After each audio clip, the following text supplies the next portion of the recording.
Hi guys, welcome back to Tactical Playground. My name is Ivan. My name is Sheldon. Hi, I'm Raymond. And we're here at the new segment of Tactical Playground which is called Just a Tip. So, ang pag-uusapan natin ngayon is basically what we have in front. Helmets. Yan. Do you really need one? And anong uses niya? Okay? So, as usual, I'll start. Para sa akin, it's a good investment. A really good investment. So again, ako yung medic ng team. Naisalba na nito yung ulo ko. Naisalba na ng helmet ang ulo ko. Promise. Dadating tayo dyan mamaya. So, why am I saying na it's a good investment? Kasi, pag tinamaan kayo sa ulo, swerte nyo kung magpantal lang yan. Diba? Kung magbubukol lang yan. Eh, problema. Kung maging sugat siya talaga or bumaon yung BB. Which is, na-experience nung isa dito. Not once! But twice! Diba? Tapang kasi. Yun. So, kung ma-tear off yung anik nyo dyan, yung scalp nyo, syempre may poke knot kayo dyan. Pangit naman tignan. Diba? So, that's one. Another thing why you need one is it actually would complete a certain loadout. Right? Right? Ano ba example? Perfect example. Well, kung special forces na loadout ka, syempre maganda talaga naka-helmet ka. Yeah, or kung gagayahin nyo yung mga nag-tour sa Afghanistan, yeah, things like that. Yung mga Black Hawk down loadout. Yeah. Pero wala kami noon eh. Yung para kasi bike helmet lang yun. Yung gamit ng Delta Force, sobrang bike. cool nun. Sobrang cool nun. Pero kaya mo naman i-replicate with the standard skateboard helmet. Skateboard helmet. Yeah. Or yung katulad kay Doc Ron. Katulad kay Doc Ron. Yeah. Shout out kay Doc Ron. Team Talong. Hello Doc. And so the rest of the team, yan, excited na kami sa Bivouac. Yeah. Ayan. Anyway, bakit ko nasabi na naisalba na ng helmet yung ulo ko? So, we were doing our night ops sa isa sa mga Milsim events, namely Bivouac 13 ba yun? No, not 13. That's 11. That's 11. Wala pa kayo nun. So, nagtatrek kami and low light. Pag nag-night ops kasi kami, as much as possible, wala kaming gamit na ilaw. Ang point man namin would be our teammates who have legit night vision. Okay. So, may nag-hop over or nag-cross ako ng isang bumagsak na puno. And in-assist ko yung nasa likod ko kasi katim ko siya. Pre, ingat, may troso, sabi kong ganun. Pag harap kong ganun, it's a 6-inch na ang tawag doon, kabilya. Rebar. Yeah, it's a 6-inch rebar na naka-angle, I think it's 45 degrees. So pag harap ko doon, dito talaga, solid, sobrang solid. So kung wala akong helmet nung gabing yun, that's a serious injury. Yeah. Serious injury. Kasi yung protection sa BBs, may ibang options eh. You can use a bunny hat, you can use a cap, you can use a bonnet. Madaming Pero yung mga ganon, yung mga debris sa field na nilaroan, or like simple things na nadapa ka, diba, nadapa ka, ang laking bagay na may helmet ka, sasoluhin niya yun. Isa pang solid example on how helmets can actually save your lives. Yeah. One of our players here, yung may sa Hunyango kasi yun eh. Umakyat siya ng puno. Ay, kilala mo kung sino ka, kung nanonood ka, kilala mo kung sino ka. Umakyat siya ng puno, naka-fast helmet siya, tapos nalaglag siya. Buti na lang naka-helmet siya. So nag-crack yung helmet niya dito. Yeah, okay. Right dito and somewhere here. So buti na lang. Partida na pang airsoft lang yung helmet na yun, but it saved his skull from a serious injury. Yeah. So, may mga ano din sa May padding. yeah, so let's go with the features. What I'm holding is a pretty old school na fast helmet. Ang gusto ko dito is it's very lightweight. May padding din naman siya, not that thick. Foam na yan. Pero may padding siya. Tapos vented. Sabihin may mga butas-butas na ganyan. The best thing about this is meron siya nito. Yan, meron siya lens. But I won't recommend na lalaro kayo ng ito. I mean, you'd entrust your eyes with this kind of lens na free dun sa helmet. Siguro kung manonood kayo on the sidelines, okay lang. Pero ilalaro nyo talaga, please don't. Not unless yung real steel counterpart nito yung gamit nyo, which is bigat. Talaga? Yung real steel neto may ganyan din? I'm not sure. Okay. Pero kasi, di ba nga, anything na airsoft can be used in airsoft. May basis sa totoong application. Akala ko naman parang airsoft innovation lang to. I'm not sure. We don't know. Again, I'm not sure. This is one of my first helmets way back. Natuwa talaga ako meron kasi nito. Pero hindi ko siya ginamit kasi hindi talaga ako sure. Although tinamaan na siya before, okay pa rin naman. It just left a small dent. Pero hindi ko na inulit. Ayoko lang. Para lang sure. Gagamitin yan, at least may isa pang layer. Yeah, mas maganda. Kung gagamitin nyo to, dapat meron pang isang layer. Like, Kaya ba? Kaya totoo. Dude, lumiit yung helmet. Hindi, kasi prescription glasses naman yan eh. Pero pag iba yung mga angle goggles na talagang naka-seal sa mukha mo, kaya, piling ko. Yan. So, meron rin siya safe sa ano eh. Sa sides. Sa sides, yeah. Well, depende sa angle. Pero, guys, delikado pa rin. mahirap po maghanap ng second hand na mata. Wala sa palengke yan. Wala po sa palengke yan. Sa Shopee. Okay. Sa Shopee, wala rin. Okay? So, yan. Meron siyang attachment dito for your action cams, and if you do have night vision equipment, goggles, pwede. Kasi ito, meron siyang metal brace, which is, I think, it's tougher than the other two. Yeah. Yan. Plastic to. Okay. So, tapos meron siyang attachment. May Picatinny rail siya on the side. So, kung pwede kayong magkabit ng flashlight, laser, optic. well, wag mong gagawin yan. I think one of the, anong tawag dito, yung mga bago-bago ng player, nung halos kakakilala pa lang natin, the first thing I did, nakita ko yung helmet na to, kinapitan ko ng optic. Seryoso? Oo, pre, nandun ka nun. Bakit mo kinabitan? Wala lang, trip lang. Kasi nakita ko Picatinny. Ako honestly, flashlight. Flashlight ang kinabit ko dito. Pero, pro players, pag medyo dim light na or low light na, tapos nag-on ka ng flashlight yan, tapos, medyo binabagyo kami. huwag muna, relax. Okay, tapos, ma-predict nila that the flashlight is really attached to your helmet. Kawawa po kayo. Kawawa talaga. So, as much as possible, for me, huwag niyong kabitan ng helmet. Ay, huwag niyong kabitan ng flashlight, yung helmet. Okay, so let's move on to the next model. Sheldon. Yeah, so ito. Not really sure nung pangalan niya. Sinabi sa akin ni Ivan before mag-start, pero nakalimutan ko. Ano pangalan ito? I think this is the past niya. Yeah. Ito yung... Medyo alam ko yung history nito, actually. I could be wrong, pero ang history nito sa Real Steel is, noong una kasi talaga, wala yung arc rails na yan.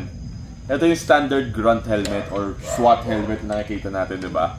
So, if you want that look, this is the helmet to use.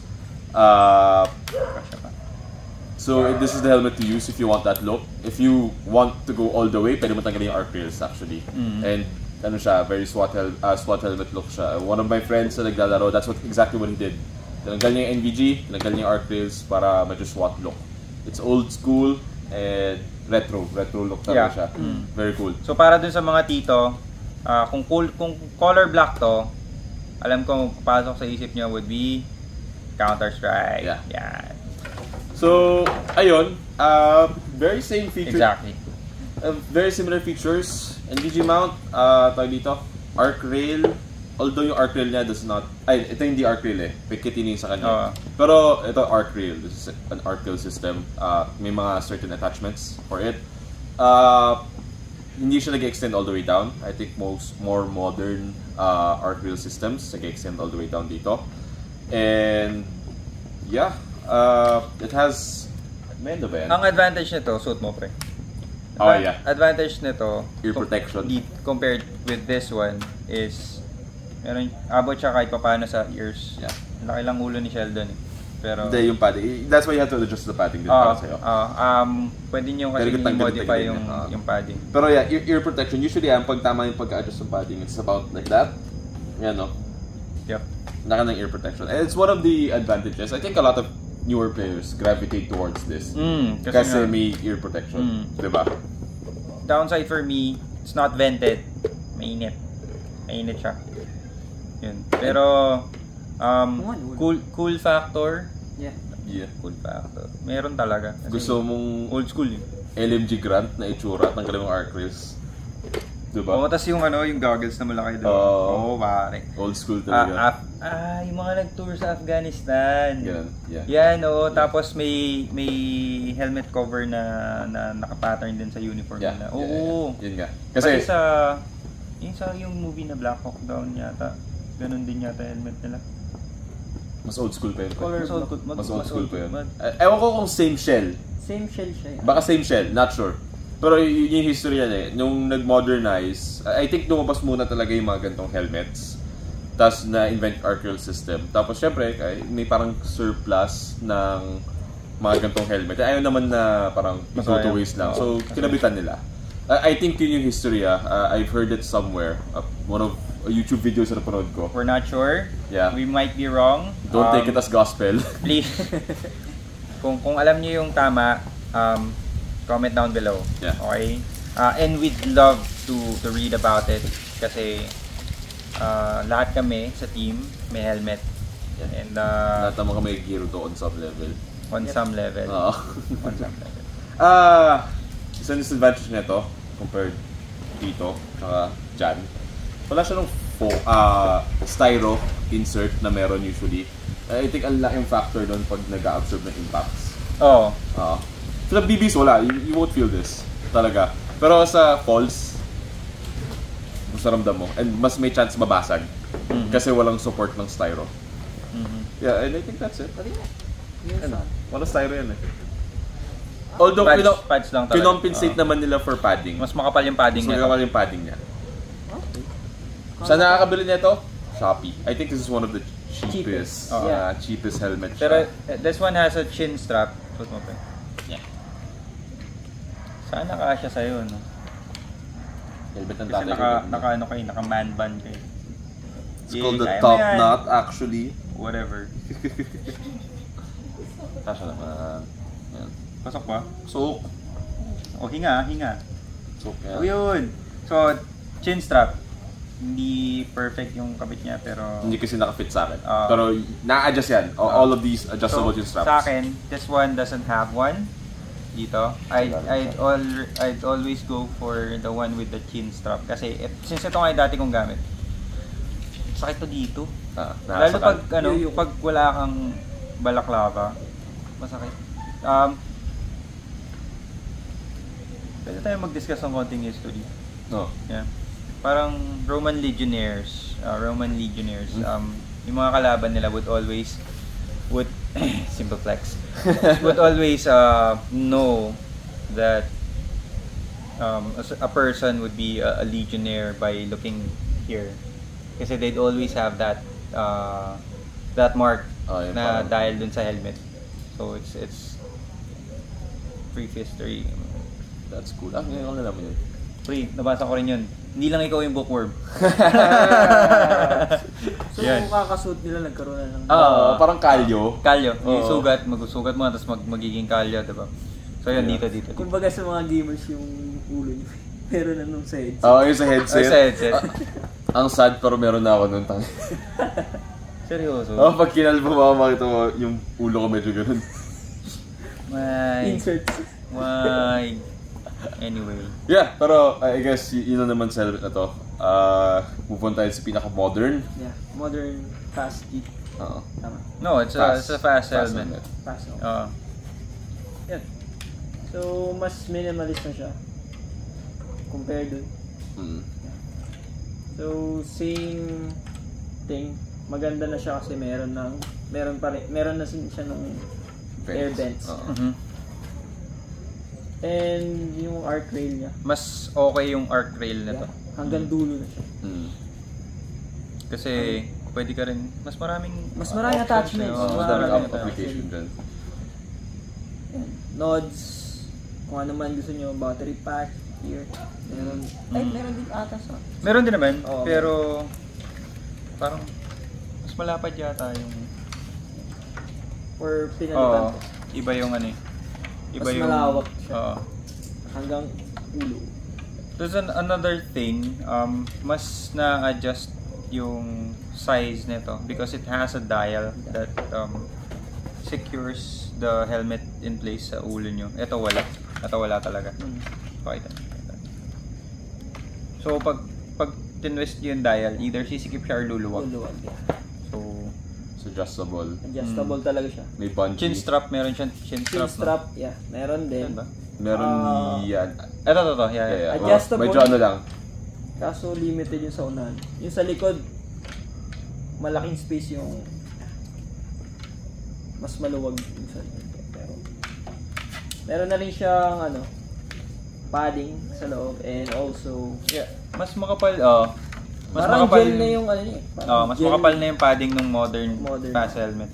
Gel na rin ata. Yung ang padding nito would be cushions. Parang mga unan. I don't know if kita. I hope kita. Tanggalin ko. Lapit natin. Yan.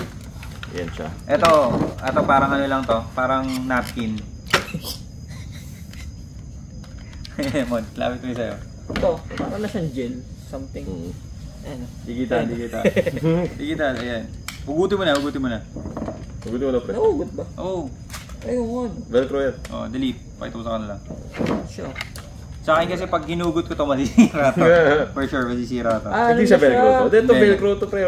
Yung nasa harap. Okay. Nasa harap. Pero sa gitna hindi. Sige, tanggalin natin. Ayan. Gano'n kanipis yan. Parang padding lang talaga. Parang parang napkin. Diba? Ito lalo. Ito. With wings. Ito yung isang ayaw ko sa Fast G actually is ito. Parang komplikado suotin ng helmet dahil dito. Feeling ko ito yung gusto nila i-achieve dyan kaso nagtipid sila. Maybe. Actually, baka. Pero ang hassle nito, ang hassle suotin kumpara sa dalawang yan, nasa sides lang talaga nanggagaling yung straps. Yeah. So yun. The snap.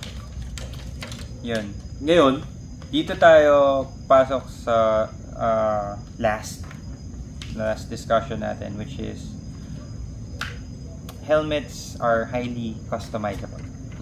Diba? And you're probably wondering ano yung arc rail? Anong pwede ilagay dyan? Well. Nakita natin. Mali. Pre! Biker talaga eh. Simple siya. Yan. Kaiban. Tushal may kasamang ulo eh. Siyempre. Ayan. Yeah. Ikaw muna mo. Ikaw muna. Ayan, ito yung akin. May pagka-DIYer kasi ako. So, pinag-isa ko na all-in-one.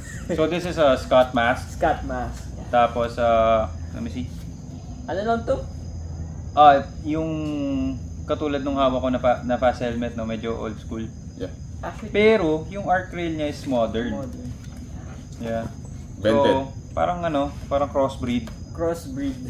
Yan. Ano to? Lazada Gaming din. Yeah. 400 something. May kasamang voucher kaya Lazada. Hindi mo kami sponsored. Sana. Lazada. Baka naman. Okay. Yeah. Right, so...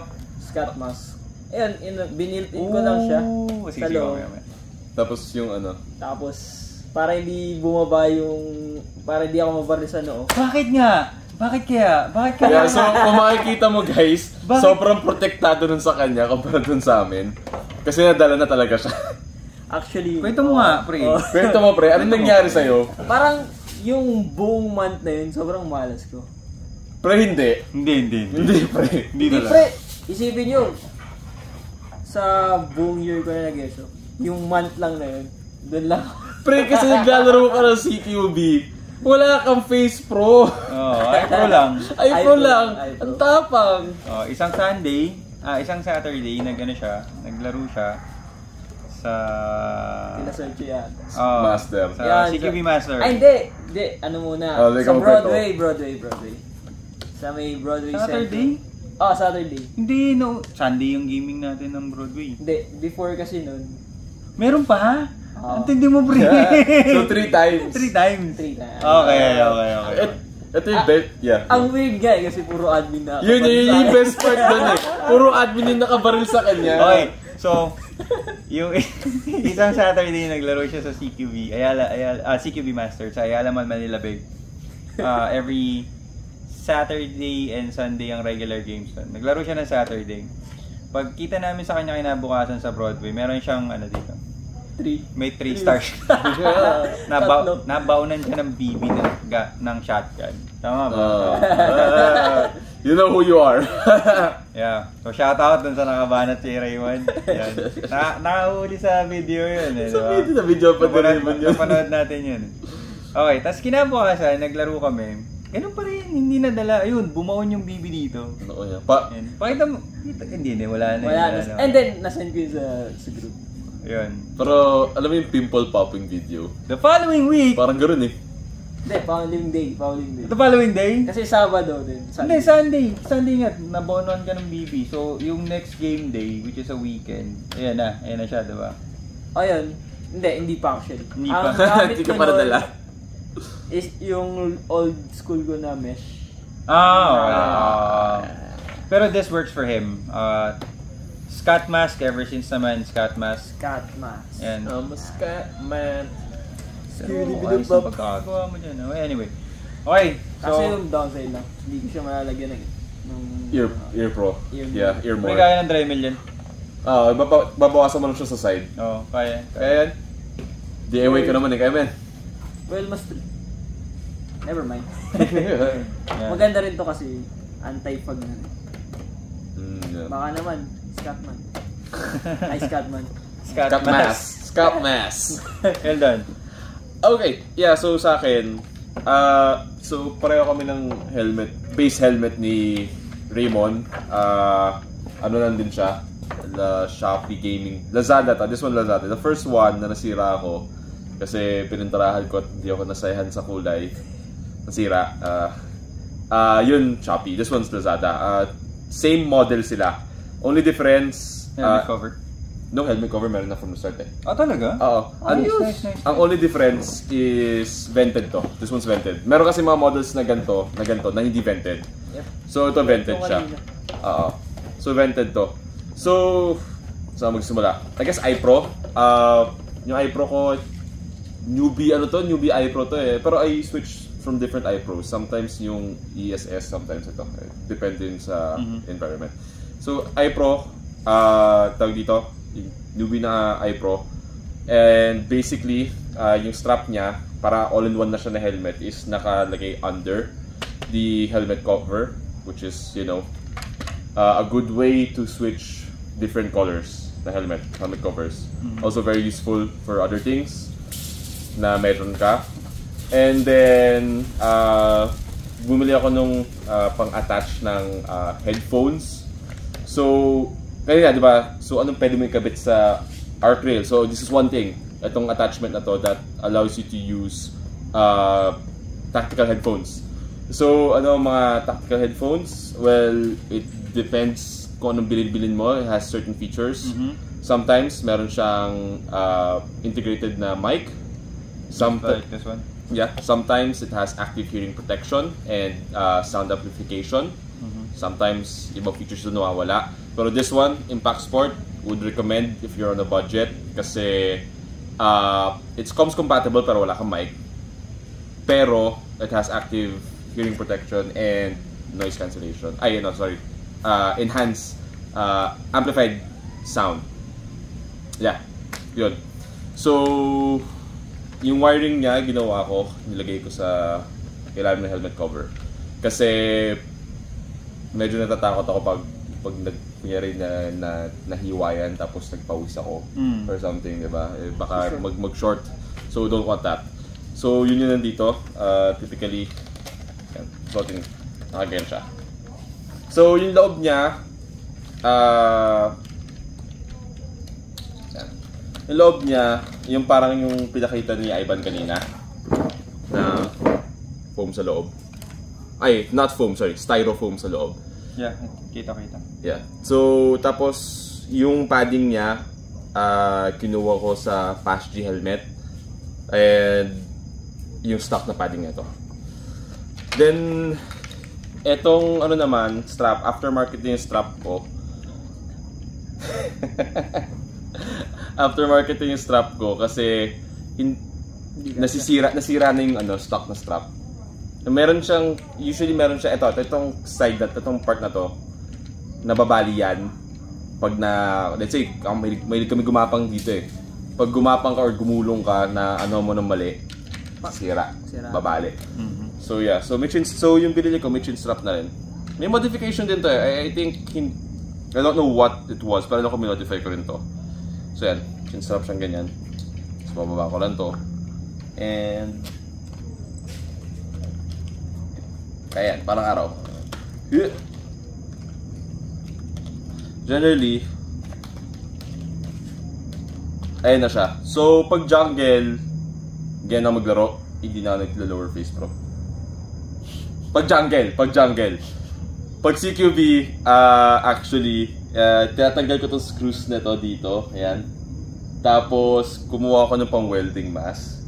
Or, basta para siyang face shield lang. Tapos, sini-screwin ko siya dito. Sakto? Pilit, pero kasha. Huh. Nakita ko na ako nakagaroon, di ba, last time? Oh, yun. Akala ko nakapatong lang yun. No. Binaon mo pala yun. Nakabaon siya dito. Diyan, so, nakagaroon siya. Magaling ka, Yuji. pag CQB, ganun ginagamit ko. Yun yung silbing face protection ko. Kasi hindi ko naman trusted na kaya nung tumabla talaga ng bibig sa mata. Hindi ko itatrust yung mata ko doon. So, ito pa rin gamit kong face eye pro. Tapos, nakaano lang yun. Ngayon, sometimes, pag jungle, yung mga aso tatakbuhan. Sometimes, pag jungle, tapos gusto ko mag-face pro. Let's say, yung terrain is, tawag dito, may indoors, di ba? So, may mga tayo sa meron ako neto. So, this is a modified mesh mask na may clip na galing dun sa helmet. So, yung clip na yan is available for ganitong helmet and ganyan helmet. Meron yan lahat. It comes with it. Wala siyang extra cost or anything. So, simple lang siyang sistema. Ikaw nagabit yan? Oh. Ha? Pati ko naisip. Pag nag-YouTube ka, isa to sa pinaka common na way. Ikaw kasi pinaka-gear ko sa atin. So, ako, as long as my face is protected, my eyes are protected, I'm good. So, yeah. Nagki-clip in siya dito. And ayun na siya. Kung gusto ko tanggalin, galitin ko lang. Gusto ko ikabit. Gusto ko uminom ng tubig, kalagita ng game. Yan.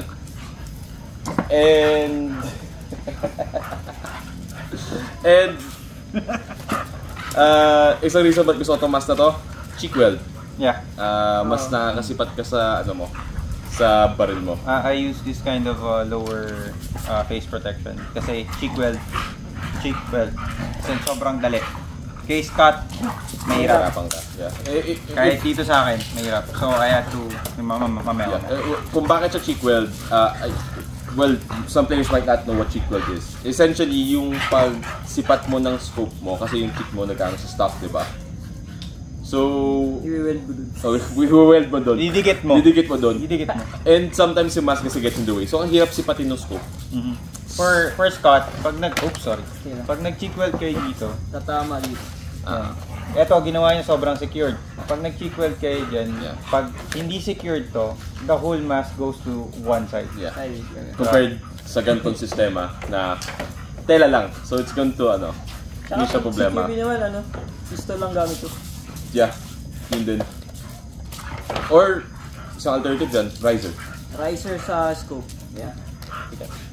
Kaso yun yan. Hindi ako ma-arte sa bigat. And yeah, yun. Patches. Identifiers sa field. Very important. But I think yun na yun sa akin. I think I've said enough. Oh, you've said a lot. Kilala niyo naman na si Sheldon. Madaldal talaga siya. Okay. So, this is my setup. Very, very simple. Yung sa akin yung may dial. Tanggalin nga muna natin. Yung sa akin walang dial. Kasi chipepot to na fast. Chipepot siya na fast. So, but it works. Sa akin may dial. And can you see? Okay. And this one. May dial. Okay. Tapos, helmet cover, yeah. And then, yung face pro ko is air mask. Sobrang okay. Ang naging concern ko lang would be, again, cheek weld. Kasi, I really use optics.